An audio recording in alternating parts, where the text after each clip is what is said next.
राजस्थान के रेगिस्तान में एक ऐसा गांव है जहां आज भी रात में कोई रुकने की हिम्मत नहीं करता।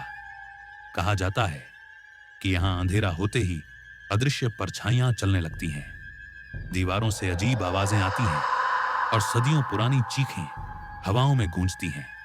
ये गांव है एक गांव जिसे उसके अपने ही लोगों ने एक ही रात में हमेशा के लिए छोड़ दिया और जाते जाते ऐसा श्राप दिया कि आज तक कोई यहां बस नहीं पाया।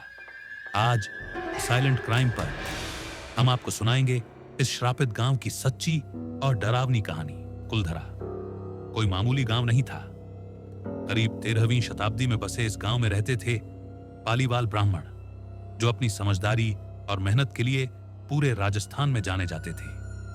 रेगिस्तान की तपती रेत पर भी उन्होंने पानी बचाने के अनोखे तरीके खोज लिए थे। कुएं, तालाब और नहरें बनाई गईं ताकि हर घर में खुशहाली हो। खेती लहलहाती थी, हवेलियां ऊंची ऊंची खड़ी थीं और लोग सुख शांति से रहते थे। लेकिन खुशहाली हमेशा लंबी नहीं टिकती। जैसलमेर पर उस वक्त राज करता था एक निर्दयी दीवान सलीम सिंह। वो अपनी लालच और हवस के लिए बदनाम था। उसकी नजर कुलधरा के सोने से चमकते गांव पर भी थी और वहां की एक खूबसूरत लड़की पर भी। कहा जाता है कि सलीम सिंह को कुलधरा गांव की एक युवा ब्राह्मण कन्या पर दिलचस्पी हो गई। उसने गांव वालों को संदेश भेजा, उसे मेरे हवाले कर दो वरना तुम्हारा पूरा गांव मिटा दूंगा। गांव में खामोशी छा गई। हर घर डरा हुआ था, लेकिन किसी की हिम्मत नहीं थी कि अपनी बेटी को हवस का शिकार बनने दे। गांव के बुजुर्ग इकट्ठा हुए, पंचायत बुलाई गई। लंबी चर्चाओं के बाद एक फैसला लिया गया, हम इस जमीन को छोड़ देंगे लेकिन अपनी इज्जत कभी नहीं बेचेंगे। उस रात चांदनी की रोशनी में पूरे गांव ने इतिहास का सबसे बड़ा कदम उठाया। 1825 की रात कुलधरा की गलियां अजीब सन्नाटे से भरी थीं। हर घर के दरवाजे खुले थे पर अंदर कोई नहीं था। लोगों ने अपना सामान बांध लिया, देवताओं की मूर्तियां तक उठाकर ले गए। मंदिर, हवेलियां, कुएं सब वैसे के वैसे रह गए। कहा जाता है कि सिर्फ कुलधरा ही नहीं बल्कि आसपास के 84 गांव भी उसी रात खाली हो गए। हजारों लोग एक ही रात में गायब हो गए और जाते जाते उन्होंने एक आखिरी काम किया, श्राप। गांव के बीच खड़े होकर उन्होंने कहा, अब इस जमीन पर कोई इंसान कभी बस नहीं पाएगा। जो भी यहां रहने की कोशिश करेगा उसका विनाश हो जाएगा। सालों तक कई बार लोगों ने कोशिश की कि कुलधरा को फिर से बसाया जाए, लेकिन हर बार कुछ अनहोनी हो गई। किसी परिवार के लोग अचानक बीमार पड़ गए, किसी की मौत हो गई या किसी का कारोबार डूब गया। धीरे धीरे गांव को लोग शापित मानने लगे। लोग कहते हैं कि रात के अंधेरे में यहां अब भी वो ब्राह्मणों की परछाइयां घूमती हैं।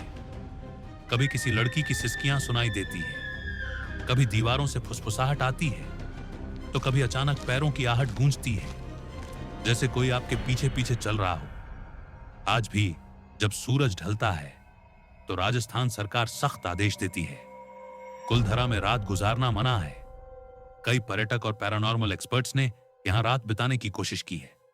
कुछ कहते हैं कि उन्होंने अजीब सरसराहट सुनी, कुछ को लगा जैसे कोई अदृश्य हाथ उन्हें छू गया, और कई लोगों ने कैमरे में अजीब आकृतियां कैद होने का दावा किया। लेकिन सच क्या है? क्या ये सब लोगों का डर है या वाकई कुलधरा आज भी अपने श्राप के साथ जिंदा है? कुलधरा की सच्चाई शायद कभी सामने ना आए। कुछ इतिहासकार कहते हैं कि यह सब सलीम सिंह के अत्याचार की वजह से हुआ, तो कुछ इसे बस एक लोक कथा मानते हैं। लेकिन जो लोग वहां गए हैं वो कहते हैं इस गांव में एक अजीब खामोशी है। ऐसा लगता है जैसे दीवारें अब भी उन चीखों को दबाए हुए हैं और हवा अब भी उन आहों को अपने साथ लिए घूम रही है। कुलधरा सिर्फ एक खंडहर नहीं, ये एक जिंदा डरावनी कहानी है। तो अगर कभी आप राजस्थान के रेगिस्तान में जाए और हिम्मत हो तो रात के अंधेरे में कुलधरा की गलियों में कदम रखिए। कौन जाने कोई अदृश्य परछाई आपके पीछे पीछे चलने लगे। ये थी साइलेंट क्राइम पर कुलधरा की श्रापित कहानी। अगर आपको ये कथा पसंद आई हो तो वीडियो को लाइक और चैनल को सब्सक्राइब करना मत भूलिए, क्योंकि आगे हम आपके लिए और भी ऐसी डरावनी कहानियां लाने वाले हैं जहां सच्चाई और डर का फर्क मिट जाता है।